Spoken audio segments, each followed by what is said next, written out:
Hi everyone, welcome back to Shubha Gowda vlogs. ಎಲ್ಲರೂ ಹೇಗಿದ್ದೀರಾ? ಚೆನ್ನಾಗಿದ್ದೀರಾ ಅಂತ ಅಂದ್ಕೊಳ್ತೀನಿ. ನಾನು ತುಂಬ ಚೆನ್ನಾಗಿದ್ದೀನಿ. ಆ ರಾಯರು ಎಲ್ರಿಗೂ ಒಳ್ಳೇದು ಮಾಡಲಿ ಅಂತ ಕೇಳ್ಕೊಳ್ತಾ ನಾನು ಇವತ್ತು ಗುರುವಾರದ ವ್ಲಾಗ್ ಮಾಡ್ತಾಯಿದ್ದೀನಿ. ನಮ್ಮ ಮನೇಲಿ ಯಾವ ರೀತಿ ಸಿಂಪಲಾಗಿ ರಾಯರ ಪೂಜೆ ಗುರುವಾರ ಮಾಡ್ತೀವಿ ಅಂಥೇಳಿ ತೋರಿಸ್ತಾ ಇದ್ದೀನಿ. ಆಲ್ರೆಡಿ ನಾನು ನನ್ನ ವ್ಲಾಗಲ್ಲಿ ಅಪ್ಲೋಡ್ ಮಾಡಿದ್ದೀನಿ. ಅದು ಬಂದುಬಿಟ್ಟು ಆ್ಯಕ್ಚುಲಿ ಗುರು ಪೂರ್ಣಿಮೆದು. ಇದು ಬಂದುಬಿಟ್ಟು ಗುರುವಾರ ಯಾವ ರೀತಿ ಪೂಜೆ ಮಾಡ್ತೀವಿ ಅಂತ. ನಾವು ಟೇಬಲ್ ಮೇಲೆ ಇಟ್ಟು ಮಾಡೋದು. ಇವತ್ತು ತುಂಬ ಟೈಮ್ ಆಗಿರೋದ್ರಿಂದ ನಾನು ಟೇಬಲ್ ಮೇಲೆ ಇಟ್ಟು ಪೂಜೆ ಮಾಡಲಿಕ್ಕೆ ಆಗಲಿಲ್ಲ. ಹಾಗಾಗಿ ಸಿಂಪಲ್ಲಾಗಿ ಅಲ್ಲೇ ದೇವರಿಟ್ಟಿರೋ ಜಾಗದಲ್ಲೇ ಪೂಜೆ ಮಾಡೋಣ ಅಂಥೇಳಿ ಬೆಳಗ್ಗೆನೇ ಹೋಗಿ ಮಾರ್ಕೆಟಿಗೆ ಹೂವೆಲ್ಲ ತೊಗೊಂಡು ಬಂದೆ. ನಮ್ಮ ಮನೆ ಹತ್ರನೇ ಒಂದು ಚಿಕ್ಕ ಮಾರ್ಕೆಟ್ ಇದೆ, ಅಲ್ಲಿ ನಾನು ತೊಗೊಂಡು ಬಂದೆ. ಆಮೇಲೆ ತೊಗೊಂಡು ಬಂದು ಫ್ರೆಶ್ ಅಪ್ ಎಲ್ಲ ಆಗಿ ಫಸ್ಟು ರಾಯರಿಗೆ ಒಂದು ಮಡಿ ಬಟ್ಟೆ ತೊಗೊಂಡು ವೆಟ್ ಮಾಡಿಕೊಂಡು ಫೋಟೋ ಎಲ್ಲ ಒರೆಸ್ಕೊಂಡು ಗಂಧ ಇಟ್ಕೊಂಡೆ.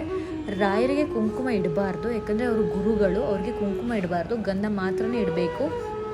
ಗಂಧ ಇಟ್ಟು ಮತ್ತು ತುಳಸಿ, ಮಳ್ಳೆ ಹೂವು ಮತ್ತು ಪಿಂಕ್ ಕಲರ್ದೊಂದು ಹೂವು ಹಾಕಿ ಮತ್ತು ಮನೆ ದೇವರು ಫೋಟೋಗಳಿಗೆಲ್ಲ ಹೂವು ಹಾಕಿ ದೀಪಕ್ಕೆ ಎಣ್ಣೆ ಹಾಕಿ ಫಸ್ಟು ದೀಪ ಹಚ್ಕೊಂಡೆ.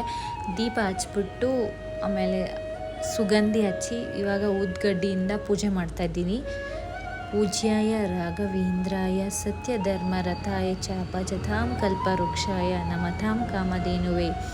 ಪೂಜ್ಯಾಯ ರಾಘವೇಂದ್ರಾಯ ಸತ್ಯಧರ್ಮರಥಾಯ ಚ ಭಜತಾಂ ಕಲ್ಪವೃಕ್ಷಾಯ ನಮತಾಂ ಕಾಮಧೇನುವೆ. ಪೂಜ್ಯಾಯ ರಾಘವೇಂದ್ರಾಯ ಸತ್ಯಧರ್ಮರಥಾಯ ಚ ಭಜತಾಂ ಕಲ್ಪವೃಕ್ಷಾಯ ನಮತಾಂ ಕಾಮಧೇನುವೆ.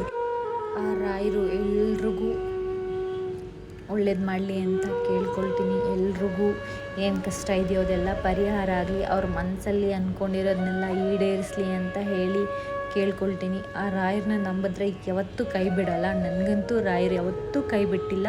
ನನಗೆ ತುಂಬ ಖುಷಿ ಆಗುತ್ತೆ. ರಾಯರ ಪೂಜೆ ಮಾಡೋದಂದ್ರೇ ನನಗೆ ತುಂಬ ಖುಷಿ. ಅದನ್ನು ನಿಮ್ಮ ಹತ್ರ ಎಲ್ಲ ಶೇರ್ ಮಾಡ್ಕೊಂಡಿದ್ದೀನಿ. Thank you for watching. Please subscribe to Shubha Gowda vlogs. Please